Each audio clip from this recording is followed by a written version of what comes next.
Hello दोस्तों, स्वागत है आप सभी को हमारे यूट्यूब चैनल पर। तो चलिए आज के इस वीडियो में हम लोग शुरू करते हैं। क्लास 9th के एनसीईआरटी का जो मैथ है प्रश्नावली 1.1 को इस वीडियो में हम ख़त्म कर चुके हैं। इससे पीछे की वीडियो में आप लोग को हम बेसिक क्लास दिए थे, अगर नहीं देखें तो जाकर देख लीजिएगा।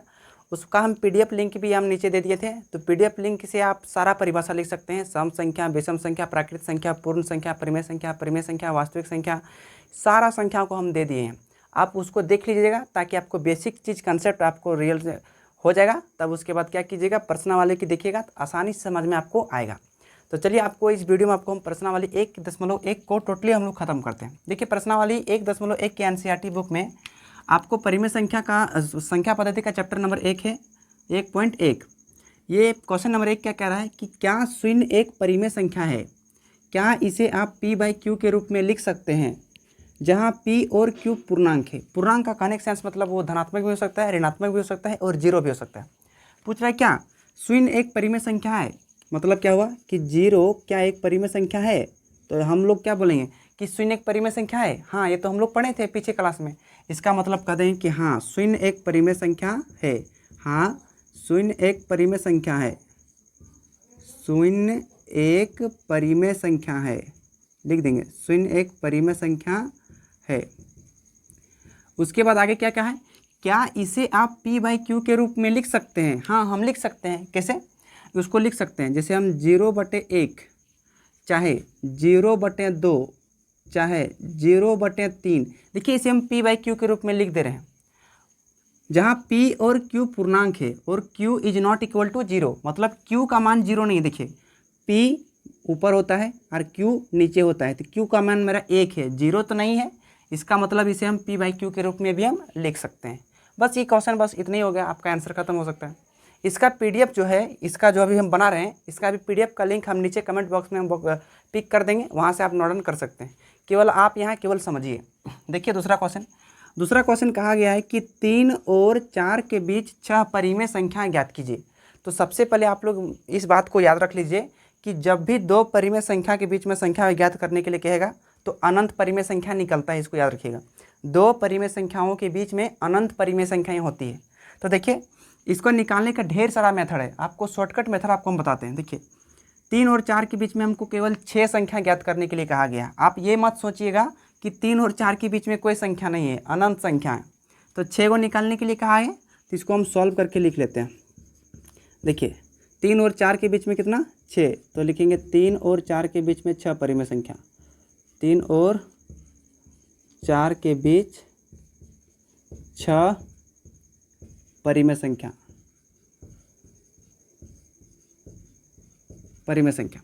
देखिए 6 ठो निकालने के लिए कहा है ना, तो क्या करेंगे हम इस 6 में से एक को जोड़ देंगे। हम अपने से क्या करेंगे, 6 में से एक को जोड़ देंगे। हम निकालने का तरीका बता रहे हैं। तो 6 में से एक जोड़ देंगे तो कितना हो जाएगा, 7 हो जाएगा। अब क्या करेंगे, इस जो आपको 3 जो दिख रहा है, इस 3 को हम लोग क्या करेंगे 7 से गुना कर देंगे और 7 से भाग दे देंगे, बस और कुछ नहीं करना है। 7 जो आया ना, 6 में एक जोड़ देंगे 7 जो है, तो 7 से गुना और 7 से भाग, तो गुना करेंगे कितना आ जाएगा आपका 21/7। अब इसको देखिए इसी प्रकार से हम 4 को करेंगे। तो देखिए इसको हम 4 भी कर सकते हैं, नीचे कर दे रहे हैं। 4 को हम क्या करेंगे 7/7 से गुना और भाग, गुना करेंगे 7 चौके 28 और 7 एकम 7। 3 और 4 के बीच में हमको लिखने के लिए कहा गया है, तो 3 वाला कितना आया 21/7 और इधर कितना आया 28/7, और इसके बीच में कितना लिखना है 6 ठो लिखना है। तो हो जाएगा, आप देखो 22/7, 23/7, 24/7, 25/7, 26/7, 27/7। देखिए 1 2 3 4 5 6, 3 और 4 के बीच में 6 को परिमेय संख्या ज्ञात हो गया है ना। तो ये क्वेश्चन नंबर 1 और क्वेश्चन नंबर 2 हो गया। अब नेक्स्ट हम लोग समझते हैं क्वेश्चन नंबर 3 के बारे में। तो चलिए अब हम लोग देखते हैं क्वेश्चन नंबर 3 की तरफ। क्वेश्चन नंबर 3 में कहा गया है कि 3/5 और 4/5 के बीच 5 परिमेय संख्या ज्ञात करने के लिए कहा गया। पीछे वाला क्वेश्चन और ये वाला क्वेश्चन सेम टू सेम है, लेकिन ये केवल बट्टा में दिया गया है। ध्यान से देखिए, इसको निकालने का कई विधि है, आपको हम एक विधि बताते हैं। देखिए आधार में देखिए समान है, यानी हरों की संख्या क्या है समान है, यहाँ भी 5 है यहाँ भी 5 है। तो क्या करना है, ये 3/5 को जो दिख रहा है, ये 3/5 को हम सेम संख्या से गुना और सेम संख्या से भागा। मतलब हम 10 से गुना और 10 से भाग, हम सम संख्या नहीं, हम सेम संख्या बोल रहे हैं। तो 3 दाएँ 30 और 5 दाएँ 50। इसी प्रकार से 4/5 को भी क्या करेंगे, हम एक संख्या से गुना कर देंगे और वही संख्या से भाग दे देंगे। आप यहाँ कुछ भी ले सकते हैं, हम यहाँ 10/10 लिए, आप यहाँ कोई भी संख्या ले सकते हैं, ज़रूरी नहीं है। देखिए तो यहाँ भी लेंगे हम 10/10। ऐसा क्यों लिए, ध्यान से देखिए, 10 चौक 40 और 5 दाएँ 50। ये ध्यान से, यहाँ इसका हर आया 50, यहाँ भी इसका हर क्या है 50। ऐसा लेंगे कि दोनों का हर क्या आना चाहिए, सेम आना चाहिए। अब क्या करेंगे, आप ध्यान से देखो, देखिए ये दोनों को हम काटेंगे, 3/5 आएगा और 13/5 आएगा। देखिए 0 0 खत्म हो जाएगा, 3/5 आएगा, 0 0 खत्म हो जाएगा, 4/5 आएगा। तो ये 30/50 और ये इधर से 40/50 के बीच में क्या लिखना है हमको, 5 को परिमेय संख्या। तो पहला हो जाएगा 31/50, दूसरा हो जाएगा 32/50, तीसरा हो जाएगा 33/50, चौथा हो जाएगा 34/50, पाँचवा हो जाएगा 35/50। और भी संख्या हम लिख सकते हैं, लेकिन हमको 5 को कहा गया है तो हम 5 को केवल लिख के क्या किए, ख़त्म कर दिए बस। और इसका कोई काम है नहीं, बस हम कर दिए। तो ये आपका क्या हो गया, आपका आंसर हो गया। और वो भी ले सकते हैं, लेकिन याद रखिएगा जब भी ऐसा क्वेश्चन पूछेगा आप आंसर मिलाने की कोशिश मत कीजिएगा, क्योंकि आंसर कभी मिलेगा नहीं, क्योंकि दो परिमेय संख्याओं के बीच में अनंत परिमेय संख्याएँ होती है। अब हम लोग समझते हैं क्वेश्चन नंबर चौथा। क्वेश्चन नंबर चौथा में कहा गया है कि नीचे दिए गए कथन सत्य है या असत्य, कारण के साथ अपने उत्तर दीजिए। ये क्वेश्चन नंबर 4 में कहा गया। क्वेश्चन नंबर 4 का पहला जो क्वेश्चन है, प्रत्येक प्राकृत संख्या एक पूर्ण संख्या होती है। देखिए आप डिफिनेशन अर्थ किए होंगे, परिभाषा, तो ये आपको समझ में आ रहा।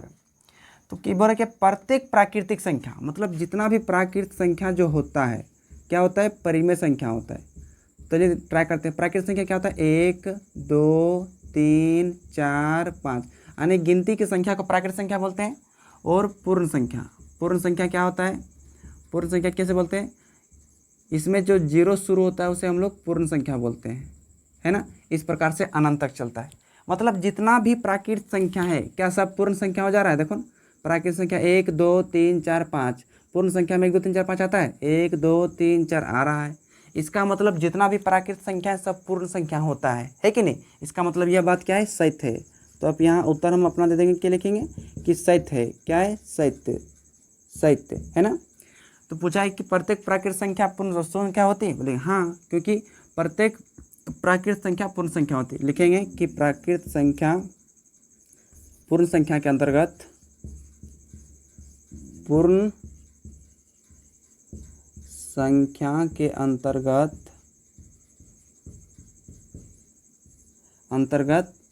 प्राकृतिक संख्या आती है। प्राकृतिक संख्या आती है ना। आप यहाँ आंसर आप बहुत लंबा भी करके लिख सकते हैं, इससे कोई टेंशन होने वाला नहीं।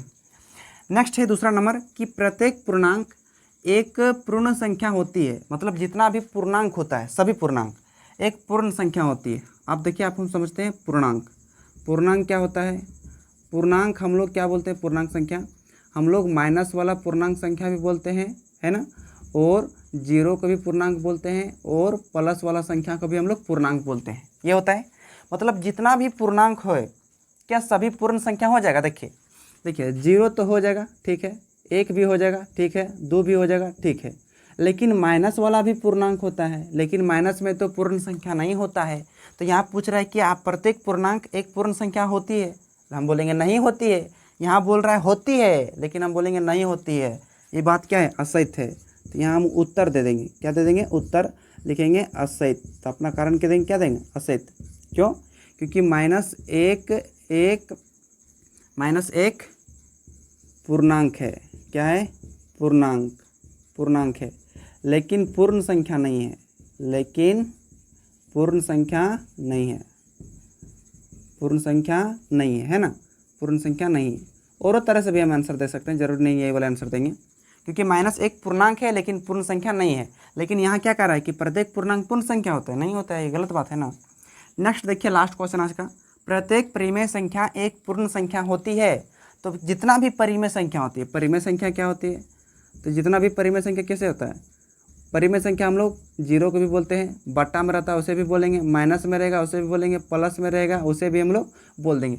तो जितना भी आपको परिमेय संख्या दिख रहा है क्या सभी पूर्ण संख्या हो जाएगा? नहीं। देखिए 0 परिमेय संख्या है, पूर्ण संख्या भी है, 1 भी परिमेय संख्या है, पूर्ण संख्या है। यहाँ देखिए -1/2 परिमेय संख्या है, क्या -1/2 पूर्ण संख्या होगा? नहीं होगा, ये बात गलत है। तो हम कह देंगे यह बात क्या है? असत्य है। गलत नहीं लिखेंगे, असत्य है, असत्य, असत्य। और यहाँ लिख देंगे कि -1 परिमेय संख्या है, -1 परिमेय संख्या है लेकिन पूर्ण संख्या नहीं है, लेकिन पूर्ण संख्या नहीं है, संख्या नहीं है। इसका आपको पीडीएफ चाहिए तो नीचे कमेंट बॉक्स में जाइएगा, कमेंट बॉक्स में टोटल पीडीएफ आपको 1.1 का आप मिल जाएगा, वहाँ से आप नोट डाउन भी कर सकते हैं, चाहे यहाँ से भी आप कर सकते हैं, आपका जो मर्जी है। तो आशा करते हैं प्रश्नावली 1.1 की वीडियो में हम पूरा खत्म कर दिए। अगर कहीं पर भी आप लोग को डाउट रहा तो नीचे कमेंट बॉक्स में कमेंट जरूर कीजिएगा, वहाँ हम रिप्लाई करने का पूरा प्रयास करेंगे। तो यह वीडियो अपने दोस्तों के पास भी शेयर कर दीजिएगा, क्योंकि ये 2023-24 का जो मैथ है सिलेबस, उसके हिसाब से हम ये एनसीईआरटी बुक को पढ़ाया जाए। अगर आपको ये वीडियो अच्छा लगा तो एक प्यारा सा लाइक कर दीजिएगा, और चैनल को अभी तक सब्सक्राइब नहीं किए तो चैनल को सब्सक्राइब करके बेल आइकन को भी दबा दीजिएगा। इससे क्या होगा, हमारे आने वाले हर एक वीडियो का नोटिफिकेशन सबसे पहले आप तक पहुँच जाएगा। चलिए फिर मिलते हैं अगले वीडियो में, तब तक के लिए धन्यवाद।